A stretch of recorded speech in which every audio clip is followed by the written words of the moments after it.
శ్రీ గణేశాయ నమః. శివుడి దత్తాత్రేయ. మనం ఈ రోజున ఈ వీడియోలో మార్చి మాసంలో మకర రాశిలోకి ఎలా ఉందో తెలుస్తుంది. మకర రాశి ఉత్తరాషాఢ 2, 3, 4 పాదాలు, శ్రవణం 1, 2, 3, 4 పాదాలు, ధనిష్ట 1, 2 పాదాలు మకర రాశిలోకి వస్తాయండి. ఈ రాశి ఉన్న స్త్రీలకు పురుషులకు గ్రామ సంచారం బాగుంది. దంపతుల మధ్య ప్రేమ అనురాగాలు ఉంటాయి. అయితే గతంలో ఏదైనా చిన్న చిన్న మనస్పర్ధలు వచ్చి విడిపోయిన భార్య భర్తలు కలుసుకుంటారు. కుటుంబ సఖ్యత బాగుంది. అలాగే ధన విషయంలో కూడా బాగుంది. ధనం సమయానికి సమకూరుతుంది. కానీ అధిక ఖర్చులు ఉంటాయండి. అధిక ఖర్చులు, అనవసర ఖర్చులు, వాహన రిపేర్లు, ఇంట్లో రిపేర్లు, అలాగే ఇలా సందర్భాలు ఉంటాయి. అలాగే మీరు విందు వినోదాలు పాల్గొంటారు. శుభకార్యాలకి హాజరవుతారు. కొంతమందికి అయితే మీ గృహంలోనే శుభకార్యాలు జరగడానికి అవకాశం కనిపిస్తుంది. పర్వాలేదు. కానీ కాస్త శత్రువులు ఉంటారు, జాగ్రత్త అండి. ఈ మాసం మీకు శత్రువులు ఉంటారు. అలాగే మీ మీద కీడు, గోడు, నరపేడు ఉంటుంది. కాస్త జాగ్రత్త. ఇకపోతే కార్యజయం ఉంది, వ్యవహార జయం ఉంది, సంకల్ప సిద్ధి ఉంది. మీ సంకల్పం ఏదైతే ఉందో అది సిద్ధిస్తుంది. కానీ అప్పుడప్పుడు కోప ఆవేశాలు ఉంటాయండి. కోపం ఉంటుంది, ఉద్రేకం ఉంటుంది, గాబరం ఉంటుంది. కొంచెం జాగ్రత్తగా ఉండాలి. భయాందోళన ఉంటుంది. మీరు టెన్షన్ పడవద్దు. కాస్త మెడిటేషన్ చేసుకొని సరిపోతుంది. కొంచెం ఓర్పుగా నేర్చుకోనండి. కొత్త వాళ్ళతో జాగ్రత్త. ఎవరితో మాట్లాడేటప్పుడు మాత్రం ఆచితూచి మాట్లాడండి. నోటికి ఏది వస్తే అది మాట్లాడవద్దు. కొంచెం జాగ్రత్తగానే ఉండండి. మధ్యవర్తితో పనిచేయదు. మీకు ఈ మాసం మధ్యవర్తితో పనిచేయదు. అలాగే సొంత నిర్ణయాలు కూడా పనిచేయదు. కొన్ని విషయాలు అనుభవించిన సలహా తీసుకుంటేనే మంచిది. సొంత నిర్ణయాలు పనిచేయదు. కానీ వృత్తిపరంగా బాగుంది. ఎవరు ఏ వృత్తిలో ఉన్నా ఆ వృత్తిలో రాణింపు ఉంటుంది. మిమ్మల్ని గౌరవిస్తారు. చాలా చక్కగా ఉంది. మీరు ఒక స్టెప్ పైకి ఎక్కుతారు. అలాగే మధ్యవర్తితో మాత్రం పనిచేయదు. మీకు మధ్యవర్తి ఉండే సెటిల్మెంట్లు కానీ లేదా ఆర్థిక లావాదేవీలు కానీ అవి మాత్రం పనిచేయదు. పెట్టుబడి విషయంలో మాత్రం జాగ్రత్తగా ఉండాలి. దేని మీద ఇన్వెస్ట్ చేసేటప్పుడు కాస్త కొంచెం జాగ్రత్త. అయితే బంధువుల వల్ల, మిత్రుల వల్ల ఉపయోగం ఉంది. వాళ్ళ సపోర్ట్స్ ఉంటాయి మీకు. బంధువుల సపోర్టు, మిత్రుల యొక్క సపోర్టు మీకు పనిచేస్తుంది. కొత్త వాళ్ళతో మాత్రమే జాగ్రత్తగా ఉండాలి. అవసరంగా కొత్త వాళ్ళని దయచేర్చుకుని మీ ఇంపార్టెంట్ వ్యవహారాలు, సొంత విషయాలు వాళ్ళతో చెప్పొద్దు. మీ సొంత విషయాలు కొత్త వాళ్ళతో చెప్పొద్దు. అలాగే ఏమి షేర్ చేసుకోవద్దు. పత్రాలు కానీ, బంగారు కానీ, డబ్బు కానీ వాళ్ళకి ఇవ్వద్దు. ఇక ఆప్తులు అంటే మన శ్రేయోభిలాషులు ఎవరైతే ఉన్నారో వాళ్ళతోనే సంభాషించండి.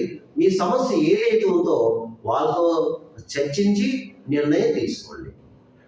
అంతేగాని కొత్త వాళ్ళకి వెళ్ళద్దు. ఇక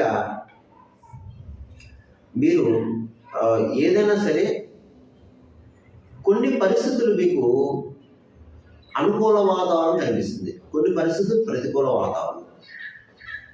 కానీ రెండు ట్రాలీ చేసుకుని పరిస్థితిని అన్వయం చేసుకుని మీరు అడుగు ముందుకు వేయాలి. ఏ విషయంలో సరే ధైర్యంగా ఉండండి. మనోనిబ్బరంగా ఉండండి. ధైర్యాన్ని ఎప్పుడూ కోల్పోవద్దు. మనోనిబ్బరాన్ని ఎప్పుడూ కోల్పోవద్దు. సంకల్పం ఏదైతే ఉందో అది సిద్ధిస్తుంది. కానీ లక్ష్యంతో ఉండండి. నేను ఇది సాధిస్తాను, సంపాదిస్తాను, ఇది సాధిస్తాను, సాధించగలను అలా ఉండాలి. అప్పుడు మీరు సక్సెస్ అవుతారు. ఏదో ప్రయత్నం చేసి అది జరగకపోతే అనవసరంగా ఎలా పడిపోయి బాధపడిపోయి మోరు కూర్చోవద్దు. ట్రై చేయండి. ధైర్యంగా ఉండండి. అడుగు ముందుగానే ప్రయత్నం చేయండి. మీరు సక్సెస్ అవుతారు. అయితే ఇందులో కొంతమంది ప్రబుద్ధులు ఉన్నారండి, బద్ధకస్తులు ఉన్నారు. మీరు కూడా బద్ధకాన్ని పెట్టడానికి మీరు ప్రయత్నం చేస్తే మీరు సక్సెస్ అవుతారు. ఇక మీకు జీవనాధారం బాగుంటుంది. వృత్తిపరంగా బాగుంటుంది. ఎవరు ఏ వృత్తిలో ఉన్నా వృత్తిలో రాణింపు ఉంటుంది. మీరు గౌరవిస్తారు. ఒక స్థాయి మీరు వెళ్తారు. అన్ని విషయాలు బాగున్నాయి. అలాగే రియల్ ఎస్టేట్ రంగంలో నాకు బాగుంది. మంచి బిజినెస్ సాగుతుంది. స్పెక్యులేషన్ లాభిస్తుంది. మోటార్ ఫీల్డ్ వరకు బాగుంది. అలాగే ప్రైవేట్ కాంట్రాక్ట్స్ బాగుంది. అలాగే రాజకీయ నాయకులకి బాగుందండి. రాజకీయ నాయకులకి బాగుంది. కాకపోతే మీ మీద నరపేట ఉంటుంది, నరఘోష ఉంటుంది. ఎందుకంటే మీరు మంచి పనులు చేస్తారు. రాజకీయ నాయకులు ప్రజలు గుర్తుకు తెచ్చుకుంటారు, మంచి కార్యాలు చేస్తారు, మీకు గౌరవ పురస్కారాలు లభిస్తాయి. కానీ మిమ్మల్ని చూసి, మీరు చేసే పనులు చూసి ఈర్ష, అసూయ, దేశ రాగదేశాలు ఉంటారు, శత్రువులు ఉంటారు. జాగ్రత్త. అలాగే కళారంగంలో ఉన్నవారు మాత్రం మంచి అవకాశాలు వస్తాయి, మీకు సువర్ణ అవకాశాలు వస్తాయి, అవార్డులు వస్తాయి. కానీ ఉపయోగించుకోండి. కళారంగంలో, సినిమా, టీవీ రంగంలో ఉన్నవారు, మిగతా డిపార్ట్మెంట్స్ ఎవరైనా సరే మంచిగా ఉంది టైం మీకు, కానీ ఉపయోగించుకోండి. ఇకపోతే అన్ని రకాల వ్యాపారస్తులకి బాగుంది, జాయింట్ వ్యాపారస్తులకి బాగుంది, మంచి లాభాలు వస్తాయి. ఏ ఉద్యోగస్తుల విషయం వస్తే ప్రభుత్వ పరంగా, ప్రైవేట్ ఉద్యోగస్తులు బాగుంది. స్థల మార్పు కనిపిస్తుంది ఉద్యోగస్తులకి, గృహ మార్పు కనిపిస్తుంది. అలాగే మీకు ఇంక్రిమెంట్లు పెరుగుతాయి, అలాగే శాలరీస్ కూడా పెరుగుతాయి. బాగానే ఉంది. విదేశాల్లో వెళ్ళే వాళ్ళకి బాగుందండి. విదేశాలకి చదువు రీత్యా, ఉద్యోగ రీత్యా వెళ్ళే వాళ్ళకి బాగుంది. అదే విదేశాలు ఉన్నవారికి కూడా బాగుంది. విదేశాలు ఉన్నవారికి కూడా బాగుంది. కాకపోతే ఎవరైనా సరే మీ పనులు చూసుకోండి తప్ప ఇతరుల విషయంలో జోక్యం కలిగించుకోవద్దు, ఎందులో ఏలు పెట్టవద్దు.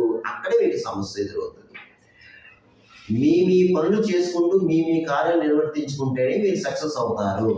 లేదు సైడ్కి వచ్చారా ఇబ్బంది పాలవుతారు. ముఖ్యంగా మీరు అనవసరంగా గురువుని ద్వేషించడం, పెద్దవాడిని ద్వేషించడం, అలాగే బ్రాహ్మణులు దూషించడం, ఇతరుల మీద, అందరి మీద చెడు కామెంట్స్ పెట్టడం, ఇలాంటివి చేయలేదు. దానివల్ల ఏంటంటే వాళ్ళ ఆగ్రహానికి గురవుతారు. తర్వాత మీరు ఎన్ని పూజలు పురస్కారాలు తీర్థాలు చేస్తే మీరేమీ సక్సెస్ అవ్వలేరు. భగవంతుడు కూడా ఆ విషయం ఇచ్చారు. అందుకని కాస్త జాగ్రత్తగా ఉండండి. అందరినీ గౌరవించండి, చక్కగా లౌక్యంగా మాట్లాడండి, అన్ని విషయాలు బాగుంటాయి. ఇక ముఖ్యంగా చదువుకునే విద్యార్థులు ఎవరైతే ఉన్నారో వారికి బాగుందండి. చదువు చక్కగా వస్తారు, మంచి మార్కులు వస్తాయి. కానీ కొంచెం కష్టపడి చదువుకోవాలి. చదువుకుని మంచి మార్కులు వస్తాయి. ఇతర వ్యాపారాలు అయితే వద్దు మీకు. మీరు ఒక బుధవారం రోజున వెళ్ళి గణపతికి పూజ చేయించుకోండి, సరస్వతీదేవికి పూజ చేయించుకోండి, ప్రతిరోజు కూడా హైగ్రహ స్తోత్రం చదువుకోండి. మీకు మంచిగా ఉంటుంది, బాగుంటుంది. మంచి మార్కులతో పాస్ అవుతారు. కానీ ఏ వ్యాపారం పెట్టుకోదు, చక్కగా చదువుకోండి. ఇక నేను చెప్పిన ఈ గోచార ఫలితాలు కేవలం మీకు 40% వరకే పనిచేస్తాయి. మిగతా 60% మీ జన్మ జాతకం, జన్మ నక్షత్రం, రాశి, జరిగే దశ, అంతర్దశ దాని మీద ఆధారపడి ఉంటుంది. ఎందుకంటే చాలామందికి ఫోన్ చేస్తున్నారు, గురుగారు మీకు చెప్పి జరిగినాయి, కొంతమంది జరగలేదు, కొంతమంది ఫోన్ చేస్తున్నారు. అయితే అందరికీ జరగాలని రూల్ లేదు, జరగకూడదని రూల్ లేదు. మీ జాతకం బట్టి ఉంటుంది. మీకు ఏమైనా సలహాలు, సూచనలు కావాలి, కింద నెంబర్ ఉంది, ఆ నెంబర్ కాల్ చేయండి. ఆఫీస్ వాళ్ళకి మీరు అపాయింట్మెంట్ తీసుకోండి, మీకు సలహా సూచన ఇవ్వడం జరుగుతుంది. తర్వాత ఈ మార్చి మాసంలో మకర రాశి వారు నేను చెప్పిన పరిహారం చేసుకుంటే మీకు ఈ మాసంలో ఇది వస్తుంది. అదేమిటి అంటే, మీరు ఈ మాసంలో శివాలయాల అభిషేకం చేయించుకోవాలండి. శివాలయాల అభిషేకాలు ముఖ్యంగా సోమవారం రోజు చేయించుకోవాలి. సోమవారం 7:39 రాహుకాలంలో చేయించుకోండి. శివాలయాల అభిషేకాలు, శివాలయ ప్రదక్షిణలు, శివాలయాలకు వచ్చిన చక్కగా ఓం నమః శివాయ మంత్రం చేసుకోవడం. అలాగే శివాలయాల అభిషేకం అయిన తర్వాత పక్కనే అమ్మవారు ఉంటారు, అమ్మవారికి కుంకుమ పూజ చేయించుకోండి. శివాలయంలో అయ్యగారికి స్వయం భాగం దానం చేయండి. స్వయం భాగం అంటే బియ్యం, ఉప్పు, పప్పు, ఆకుకూరలు దానం చేయండి. అలాగే ఒక శనివారం రోజున మీరు శని భగవానికి తైలాభిషేకం చేయించుకోండి.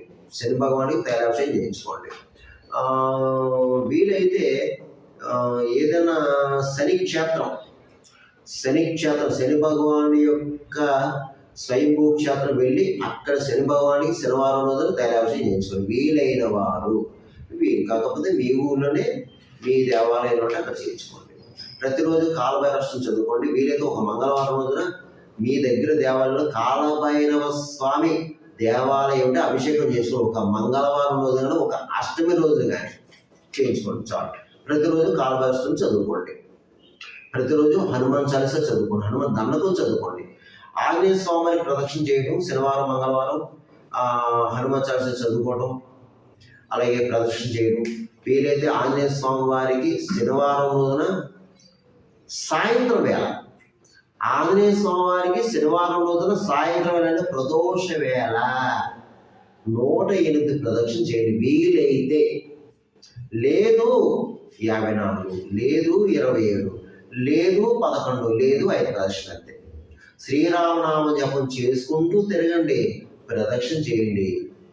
ఎందుకంటే అమ్మా మకర రాశి వారు మీరు ఏ దర్శనంలో ఉన్నారు కదమ్మా, శని ఎఫెక్ట్ ఉంది కదా, శని భగవాన్ యొక్క ఎఫెక్ట్ ఉంది. శని భగవాన్ శాంతించాలంటే ఆంజనేయ స్వామి పాదాలే పట్టుకోవాలమ్మా మీరు, అందుగురించి చేసుకోండి.